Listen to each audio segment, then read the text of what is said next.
Апошняе відэа па Battlefield нядрэнна набрала праглядаў. Дзякую вам за гэта.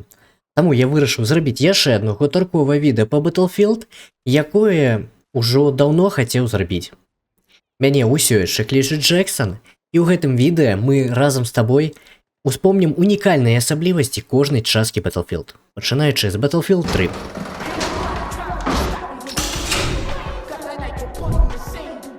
Першапачаткова я хацеў аб'яднаць Battlefield 3 і Battlefield 4, але ўспомніў, што Battlefield 3 меў неверагодна прыемную візуальную аддачу, якая давала адчуванне рэальнай зброі, яе вагі, яе складанасці кантролю падчас аўтаматычнай стральбы. На жаль, праз відэа не перадаць гэтую аддачу, ды і зафільмаваць у мяне для вас хайлайты не выйшла, бо EA адключыла ад сервераў Battlefield 3, і фанацкія праекты чамусьці не жадаюць у мяне запускацца. Battlefield 4 і яго Levolution — гэта, мусіць, адно з першых, што прыходзіць кожнаму знаёму серый на розум пры згадванні Battlefield. І так, вы слушна заўважыце, што Battlefield 4 не адзіная гульня серыі, якая мела Levolution. Аднак, у адрозненні ад Battlefield Hardline, чацвёрка узвяла гэта ў абсалют. Колькасць і якасць Levolution на некалькі галоў вышэй. Але ж у астатніх гульнях серыі таксама ёсць Levolution. Я глядзеў відэа з параўнаннямі. Слухай і запамятай. Levolution — гэта механіка, дзякуючы якой пасля пэўных дзеянняў частка мапы або мапа цалкам змяняецца. За кошт чаго мяняецца геймплей на ўчастку або на ўсёй мапе. Levolution — гэта не абавязкова падарві некалькі разоў, каб прыгожа ўпала. Дык вось, вяртаючыся да тэмы, гэта і легендарная аблога Шанхая з яго падаючым хмарачосам, які ператварае кропку Сі з найвышэйшай кропкі на мапе у плоскую кропку з грудай камянёў і металу, якія ствараюць вялікую колькасць прытулкаў. Гэта каспійская мяжа, дзе падзенне вышкі ўтварае новы праход праз мяжу і адкрывае новы праход да кропкі Ді, закрываючы ад абстрэлаў у пустым поле. Гэта разбурэнне плаціны на мапе плаціна Ланцанг, якую ускладняе праезд тэхнікі па адной з дарог, што дазваляе лёгка замінаваць астатнюю адну дарогу ў гэтым сектары. І забагата яшчэ іншых, якія ты можаш напісаць у каментарах. Ну і калі ты спусціўся ў каментары, падпішыся тады, будь ласка. Націсні падабайку і можаш уключыць званочак. Дзякуй. Battlefield Hardline я асабіста лічу незаслужана захейчанай, але сёння не пра гэта. І ў мяне ўспамінаецца дзве асаблівасці, не лічачы сюжэту, якія адрозніваюць яе ад астатніх Battlefield у добрым сэнсе. І адна з іх — гэта прагрэсія. Дарэчы, я гэта фільмую тады, калі ў Battlefield 6 ужо выправілі прагрэсію зброі і Battle Pass. Дык вось, у Battlefield Hardline ты проста набываеш той модуль, які хочаш усталяваць на зброю, за грошы, якія атрымліваеш гуляючы.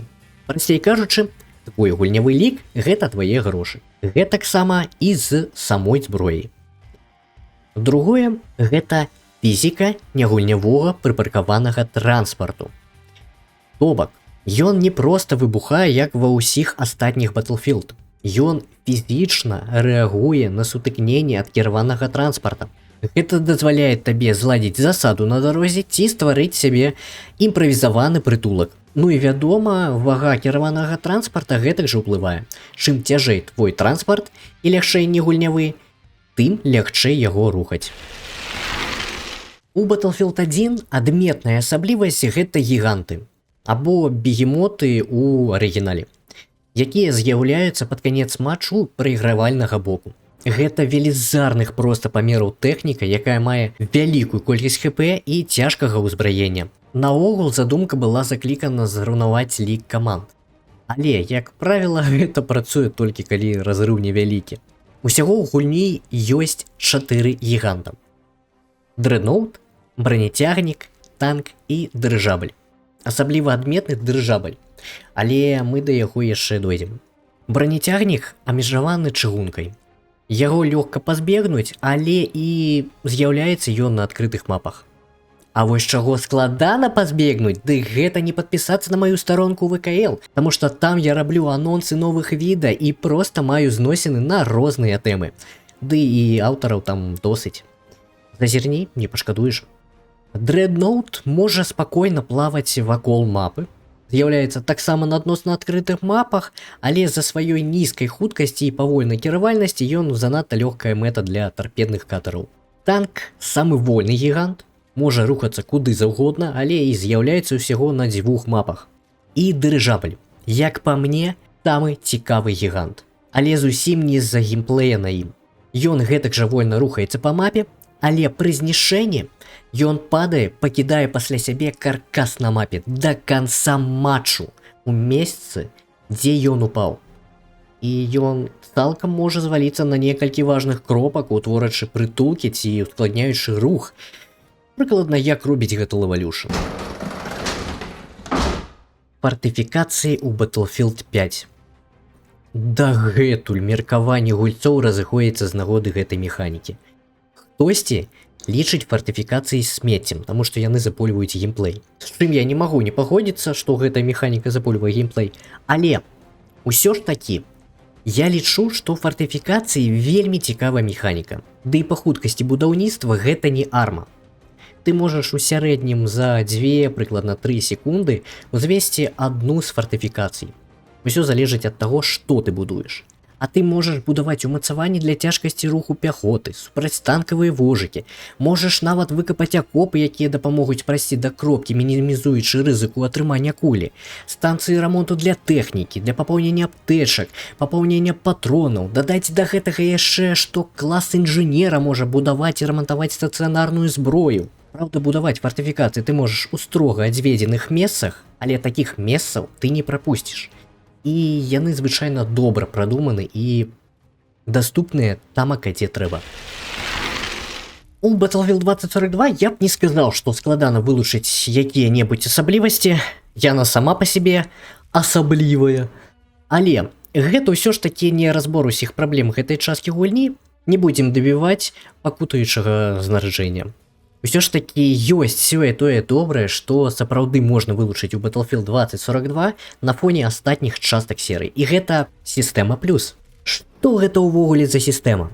Глядзі, у любым іншым Battlefield ты усталёўваў модулі і пабег. І пакуль ты жывы, замяніць іх не можаш. У Battlefield 2042 ж у цябе ёсць па 3 укладкі кожнага модуля, якія ты наладжваеш у наладах зброі, і потым можаш у разгар бою замяніць той ці іншы модуль. То бок, ты можаш ствараць некалькі зборак пад розныя сітуацыі. Напрыклад, у мяне па магчымасці 3 зборкі. Для сутыкненняў тварам да твару на блізкай і сярэдняй дыстанцыі. Для ціхай ліквідацыі у тыле. Гэта абавязкова цяжкія глушыцелі і дагукавыя патроны. І для працы на далёкія дыстанцыі. Ці проста можаш пераносіць больш патронаў. Вось такія асаблівасці кожнай Battlefield у гэтым відэа мы з табой успомнілі. Пішу ў каментарах, што я прапусціў, ці ты лічыш вартым згадвання.